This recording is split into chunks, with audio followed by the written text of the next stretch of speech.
अंगणवाडी सेविकांसाठी महत्त्वाचे अपडेट 29 मे 2025च्या GR मध्ये काय आहे? नमस्कार भगिनींनो, अंगणवाडी सेविकांसाठी एक अत्यंत महत्त्वाचे अपडेट आहे.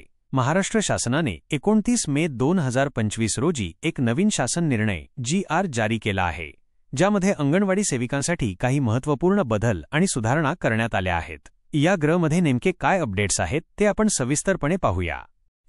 विभागीय उप-आयुक्त, महिला व बालविकास, कोकण, पुणे, नाशिक, संभाजीनगर, अमरावती व नागपूर विभाग. विषय: सेविका ते मुख्य सेविका. पदोन्नती कोट्यातील निवडीने या प्रकारातील रिक्त पद भरती परीक्षा एकत्रित प्रमाणपत्र देण्याबाबत. उपरोक्त विषयास अनुसरून कळविण्यात येते की उपरोक्त संदर्भ क्र. 1 चे या आयुक्त कार्यालयाचे पत्रान्वये अंगणवाडी सेविका ते मुख्य सेविका या पदोन्नतीस पात्र अंगणवाडी सेविका यांना खालील अटी पूर्ण करण्याबाबत सूचित करण्यात आले होते.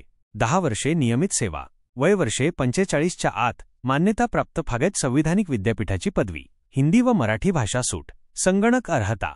याबाबत एकत्रित व सुधारित प्रमाणपत्र देण्याबाबत 104 नागरी प्रकल्प कार्यालयांना विभागीय उप-आयुक्त यांचे मार्फत कळविण्यात आलेले होते. त्याचप्रमाणे प्रकल्प स्तरावर एकत्रित प्रमाणपत्र नाकारल्यास संबंधित अंगणवाडी सेविका यांना विभागीय उप-आयुक्त यांचेकडे अपील अर्ज करण्याबाबत सूचना देण्यात आलेल्या होत्या.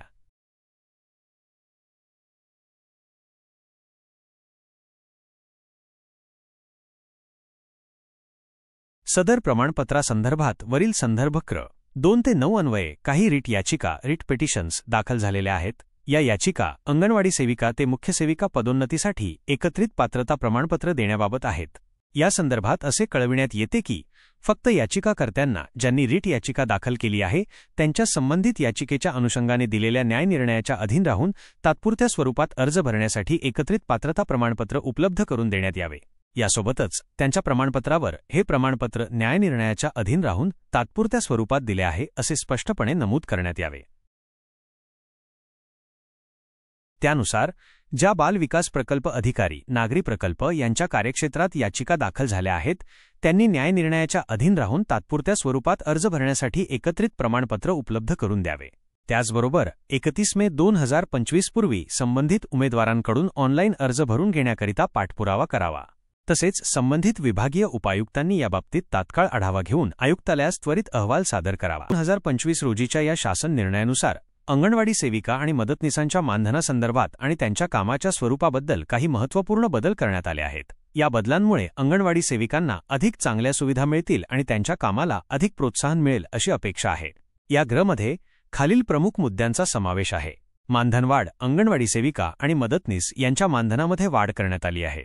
ही वाढ त्यांच्या आर्थिक स्थितीत सुधारणा करण्यास मदत करेल. कामाचे स्वरूप आणि जबाबदाऱ्या. अंगणवाडी सेविकांच्या कामाचे स्वरूप आणि त्यांच्या जबाबदाऱ्या अधिक स्पष्ट करण्यात आल्या आहेत. यामुळे त्यांना नेमके कोणते काम करायचे आहे याची स्पष्टता येईल. प्रोत्साहनपर योजना. चांगल्या कामगिरीसाठी प्रोत्साहनपर योजनांचा समावेश करण्यात आला आहे, ज्यामुळे अंगणवाडी सेविकांना अधिक चांगले काम करण्यासाठी प्रेरणा मिळेल. प्रशिक्षणाची सोय. अंगणवाडी सेविकांना वेळोवेळी आवश्यक प्रशिक्षण दिले जाईल, जेणेकरून त्यांना नवीन तंत्रज्ञान आणि पद्धतींचा वापर करता येईल. या नवीन GR मुळे अंगणवाडी सेविकांच्या जीवनात सकारात्मक बदल घडतील अशी अपेक्षा आहे. शासनाने घेतलेल्या या निर्णयाचे अंगणवाडी सेविका वर्गात मोठ्या प्रमाणात स्वागत केले जात आहे.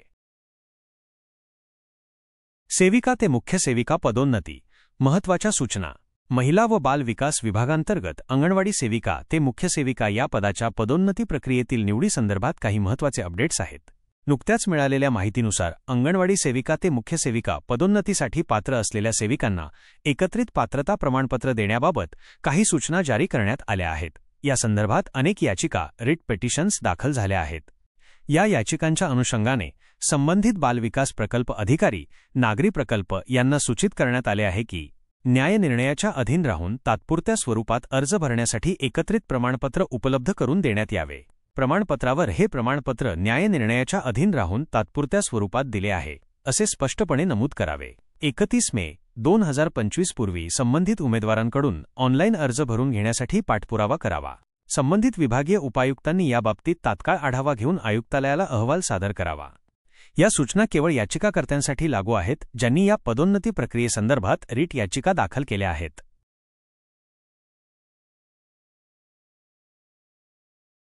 तुमचा प्रश्न खूप महत्त्वाचा आहे.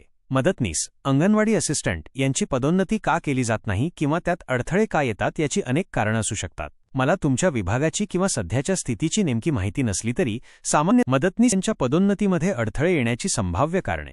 धोरणात्मक मर्यादा आणि कोट्याचे नियम. अंगणवाडी मदतनीस यांना अंगणवाडी सेविका म्हणून पदोन्नती देण्यासाठी काही विशिष्ट सरकारी धोरणे आणि कोट्याचे नियम, प्रमोशन कोटाज असू शकतात. जर हे कोटे भरले असतील किंवा पदोन्नतीचे स्पष्ट मार्गच निश्चित केले नसतील तर पदोन्नती थांबते. बऱ्याचदा मदतनीस पदावरून थेट सेविका पदावर पदोन्नती देण्यासाठी पुरेसे नियम किंवा जागा उपलब्ध नसतात. त्यामुळे पदोन्नती प्रक्रिया धीम्या गतीने होते किंवा थांबते. रिक्त जागांची अनुपलब्धता. पदोन्नती तेव्हाच होते जेव्हा पुढच्या स्तरावर उदा. अंगणवाडी सेविका रिक्त जागा उपलब्ध असतात. जर सेविकांच्या जागाच रिकाम्या नसतील तर मदतनीस यांना पदोन्नती देता येत नाही. अनेक ठिकाणी जागाच उपलब्ध नसल्यामुळे पदोन्नती थांबते. आर्थिक मर्यादा आणि निधीची कमतरता. पदोन्नती झाल्यावर कर्मचाऱ्यांचे मानधन वाढते ज्यामुळे सरकारवर आर्थिक भार येतो. निधीची कमतरता किंवा बजेटमधील तरतुदी नसतील तर पदोन्नती प्रक्रिया थांबवली जाऊ शकते. पात्रता निकष आणि अटी. पदोन्नतीसाठी काही विशिष्ट पात्रता निकष उदा. शैक्षणिक पात्रता, सेवेची वर्षे, वयोमर्यादा, विशिष्ट प्रशिक्षण निश्चित केलेले असतात. जर मोठ्या संख्येने मदतनीस हे निकष पूर्ण करत नसतील तर पात्र उमेदवारांची संख्या कमी होते आणि पदोन्नतीची गती मंदावते. कायदेशीर किंवा प्रशासकीय गुंतागुंत. कधीकधी पदोन्नतीच्या नियमांवरून कायदेशीर वाद उदा.